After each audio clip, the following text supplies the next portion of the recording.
اسی وجہ سے وہ ابھی تک گیلے تھے۔ مسرا دوپٹہ کندھوں پر پھیلاتی کمرے سے نکل آئی تھی۔ ہر طرف خاموشی چھائی ہوئی تھی۔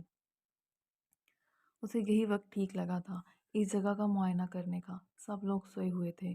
مسفر نے سب سے پہلے اپنے روم کے آس پاس دیکھا تھا، مگر وہاں کوئی بھی نہیں تھا۔ جس کو وہ اپنا وہم سمجھتی سر جھٹک گئی تھی۔ اس کے روم میں ایسا کون آ سکتا تھا؟ وہ لمبی راہداری عبور کرتی اس درختوں کے جھنڈ میں ایک جانب بنے سیاہ کاٹیج کے سامنے آن کھڑی ہوئی تھی، جو پوری طرح سے اندھیروں میں ڈوبا ہوا تھا۔ اسے یہاں رہتے اتنا تو پتہ چل چکا تھا کہ زیکے یہیں رہتا تھا، جہاں کسی بھی اور انسان کو جانے کی بالکل اجازت نہیں تھی۔ ایسا کیا تھا کہ وہ وہاں نہیں جا سکتی تھی؟ یہی سوچتے وہ آگے کی جانب بڑھی تھی، بہت ہی احتیاط کے ساتھ قدم اٹھاتے وہ کاٹیج کے دروازے کو دھکیلتی بنا آواز پیدا کیے اندر داخل ہوئی تھی۔ اس کا دل بہت بری طرح دھڑک رہا تھا۔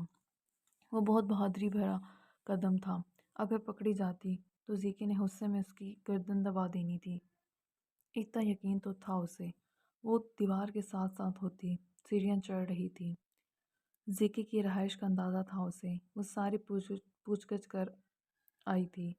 زیکے کا روم اوپر تھا۔ مسورہ اوپر آ گئی تھی۔ اس کے قدم زیکے کے روم کی جانب تھے۔ وہ دیکھنا چاہتی تھی کہ آخر ایسا کیا کرتا تھا وہ یہاں۔ یہ کسی کو بھی وہاں آنے کی اجازت نہیں تھی، لیکن وہ ابھی دروازے کے سامنے ہی پہنچی تھی جب کسی نے اس کے پیٹ پر ہاتھ رکھتے اسے ایک جھٹکے سے اپنی جانب کھینچ لیا تھا۔ تاریکی اتنی زیادہ پھیلی ہوئی تھی کہ وہ ٹھیک سے کچھ دیکھ بھی نہیں پا رہی تھی۔ وہ اس حملے کے لیے بالکل بھی تیار نہیں تھی۔ سیدھی اس کے چوڑے سینے سے آن ٹکرائی تھی۔ اس کے لبوں سے دلخراش چیخ برآمد ہونے ہی والی تھی جب مقابل نے اسے اگلے ہی سیکنڈ اپنی جانب موڑتے اس کے لبوں کو اپنے لبوں کی وحشیانہ گرفت میں قید کر لیا تھا۔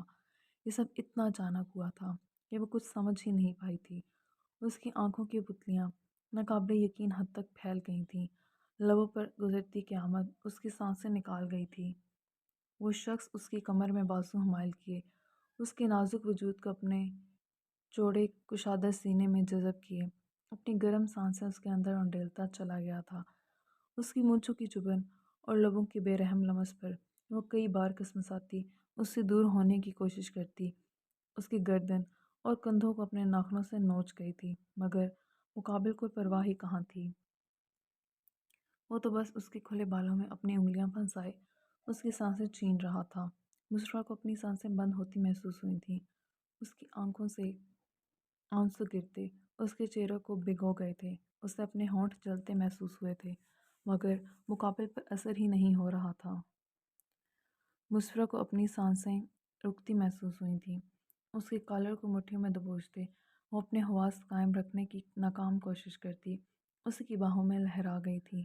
اس شخص کے اس بے رحم عمل کے بعد اس کی سانسیں اس کا ساتھ چھوڑ گئی تھیں۔ اس کو پوری طرح سے اپنی باہوں میں بھرتے وہ اس کے بالوں میں اپنا ہاتھ پھنسائے اس کا چہرہ اپنے قریب تر کر گیا تھا۔ اس کے نم ہونٹوں پر اپنا انگوٹھا پھیرتے اس شخص کی آنکھوں کا رنگ بے حد سرخ ہوا تھا۔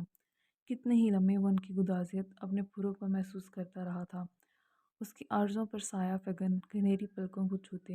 وہ شخص اس وقت اس کے دلکش نقوش کو چھیڑتا اس کی بے خبری سے لطف اندوز ہو رہا تھا۔ انہیں سفر کرتے 3 گھنٹے گزر چکے تھے۔ ایزل سے اب بھوک برداشت سے باہر ہوئی تھی۔ اس بھوک کی وجہ سے چکر آنے لگے تھے، مگر مقابل کو اس سب سے اس حوالے سے کچھ کہنے سے بہتر وہ خود کو بھوکا رکھنا ہی سمجھ رہی تھی۔ بھوک کی وجہ سے نیند بھی اڑ چکی تھی۔ اس نے ایک دو بار اس کی جانب دیکھتے اسے اپنی بھوک کا احساس دلانا چاہا تھا، مگر پھر خاموشی اختیار کر جاتی تھی۔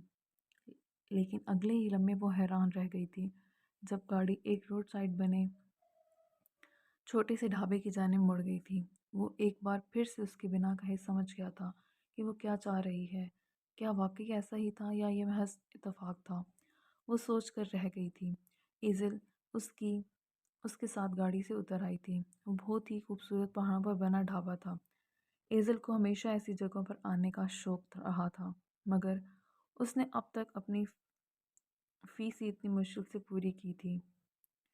ایسے ٹور پر تو جانا ناممکن ہی رہا تھا اس کے لیے۔ وہاں مقامی لوگ موجود تھے، کہیں کہیں عورتیں بیٹھی تھیں، کہیں مرد۔ وہاں لکڑی کے ٹیبل کے ارد گرد چارپائیاں رکھی گئی تھیں۔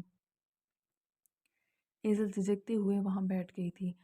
آریان اسے اپنے لیے آرڈر کرنے کا کہتا، خود اس کے سامنے رکھی چارپائی پر بیٹھا موبائل میں گم ہو چکا تھا، جبکہ ایزل کو محسوس ہوا تھا جیسے وہاں تمام افراد انہیں عجیب سی نگاہوں سے دیکھ رہے ہیں، کیونکہ وہاں جو اکا دکا مسافر کپل بیٹھے ہوئے تھے وہ دونوں ایک ساتھ ایک چارپائی پر ہی بیٹھے ہوئے تھے۔ ان کی بے تکلفی وہاں واضح طور پر بتا رہی تھی کہ وہ ایک میرڈ کپل ہیں، جبکہ ان دونوں کو ہی دیکھ کر نہیں لگ رہا تھا کہ وہ شادی شدہ ہیں، اور اوپر سے ان کا ایک ساتھ اکیلے ہونا وہاں کے مقامی لوگوں کو مشکوک کر گیا تھا، خاص کر اس ہوٹل کی مالکن کو، جو ایک درمیانی عمر کی پکے رنگ کی عورت تھی۔ تندور پر روٹیاں لگاتے وہ ان دونوں کو گھورے جا رہی تھی۔ ایزل نے گھبرا کر آریان کی جانب دیکھا تھا، جسے ارد گرد کی پرواہ ہی نہیں تھی۔ وہ لبوں پر دھیمی مسکراہٹ سجائے فون پر ٹیکسٹ کرتا، ارد گرد کے معاملات سے بالکل بے خبر تھا۔ یہ سب ہمیں ایسے کیوں دیکھ رہے ہیں؟ وہ آگے ہوتی آریان سے مخاطب ہوئی تھی، پوچھ لو ان سے۔ وہ اب بھی موبائل میں گم تھا۔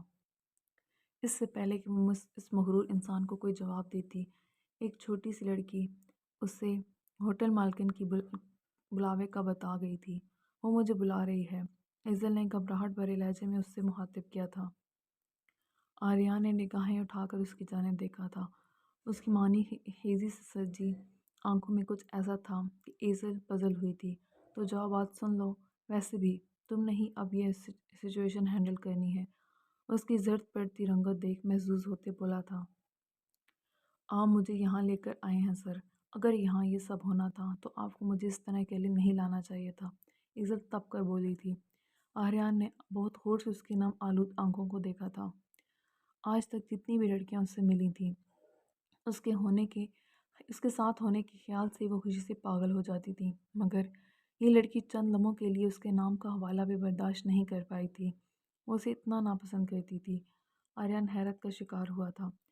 اگر آپ کی گردن میں بل نہ پڑتا اور آپ بھوک کے عالم میں بے ہوش ہونے کے قریب نہ ہوتی تو ہمیں ایسی سچویشن کا سامنا بھی نہ کرنا پڑتا۔ یہ پہلی بار ہے کہ سفر کے دوران مجھے اتنا روکنا پڑ رہا ہے، ورنہ اب تک میں اپنی منزل کے بہت قریب پہنچ چکا ہوتا۔ نہ ہی ہمیں ایسی سچویشن کا سامنا کرنا پڑتا۔ اب جائیں اور اس سچویشن کو حل کر کے آئیں مس ایزل، بنا کوئی رشتہ جوڑے۔ آریان بھی اسی کے انداز میں آگے کی جانب جھکتا، اس کی آنکھوں میں جھانک گیا تھا۔ ایزل گھبرا کر پیچھے ہوتی وہاں سے اٹھ گئی تھی جب اسی لمحے آریان کا موبائل بجا تھا۔ آریان وہیں سے واپس لوٹ جاؤ یا پھر مس ایزل کو میری گاڑی میں بھیج دو۔ حنان کی تفکر بھری آواز پر آریان حیران ہوا تھا۔ دماغ ٹھیک ہے تمہارا؟ یا اس ریحام کی صحبت میں رہ کر تم بھی فارغ ہو چکے ہو؟ آریان نے اس کی گھبرائی آواز سن کر ہفکی سے بولا تھا، میرا دماغ تو جگہ پر ہے، مگر تمہارا نہیں رہنے والا اب۔ تمہاری عزیز جان نانو تمہاری آمد کی خبر سن کر پھپھو جان کی حویلی میں پہلے ہی پہنچ چکی ہیں۔ ان کی طبیعت پچھلے 1 مہینے سے ناساز ہے۔ وہ تم سے کیا ڈیمانڈ کرتی آئی ہیں پچھلے 6 مہینوں سے تم بہت اچھی طرح واقف ہو۔ ان کی بات تو ویسے ہی تم سے نہیں ٹالی جاتی۔ اب تو وہ بستر مرگ پر پڑی ہیں، اب کیسے ٹال پاؤ گے؟ ایزل کو تمہارے ساتھ دیکھ وہ پکا تمہارا نکاح اس کے ساتھ پڑھوا دیں گی، اور میں کسی قیمت پر نہیں چاہتا کہ وہ معصوم لڑکی تم جیسے جلاد کے ساتھ باندھ دی جائے۔ نکاح تو تمہیں کرنا ہی پڑے گا، تو کیوں نہ ریحام جیسی معصوم جیسی لڑکی سے کر لو جو تم جیسے انسان کو برداشت بھی کر سکے۔ حنان نے اسے تفصیل سے ساری بات بتا دی تھی۔ آریان نے کال ہسٹری چیک کی تھی، جہاں اسے اپنی پھپھو کی کئی بار کالز آ چکی تھیں۔ اس کی نانو جو اپنی اکلوتی بیٹی کی ڈیتھ کے بعد سے بیمار رہنے لگی تھیں، آریان کے دل کے بہت قریب تھیں۔ ان کی لمس میں اسے اپنی ماں کی خوشبو محسوس ہوتی تھی۔ وہ کبھی ان کی بات ٹال نہیں سکا تھا۔ حنان کی بات پر خاموشی اختیار کرتے اس نے نگاہیں موڑ کر ایزل کی جانب دیکھا تھا، جو سرخ پڑتی رنگت کے ساتھ اس ہوٹل مالکن کے پاس کھڑی تھی۔ وہ کس طرح اس سچویشن کو ہینڈل کر چکی تھی، اس بات کا اندازہ اس کے لرزتے ہاتھوں اور لاڑ پڑتی رنگت سے صاف دیکھا جا سکتا تھا۔ جاری ہے۔ جی گائز، کیسی لگی آپ کو آج کی قسط؟ کمنٹ سیکشن میں اپنے ریویو کا اظہار ضرور کیجیے گا۔ جلدی حاضر ہوں گی اگلی قسط کے ساتھ۔ میرے چینل کو سبسکرائب کریں، ویڈیوز کو لائک کریں اور بیل آئیکن پریس کرنا نہ بھولیں تاکہ آنے والی تمام ویڈیوز کی نوٹیفیکیشن آپ کو مل سکیں۔ جزاک اللہ۔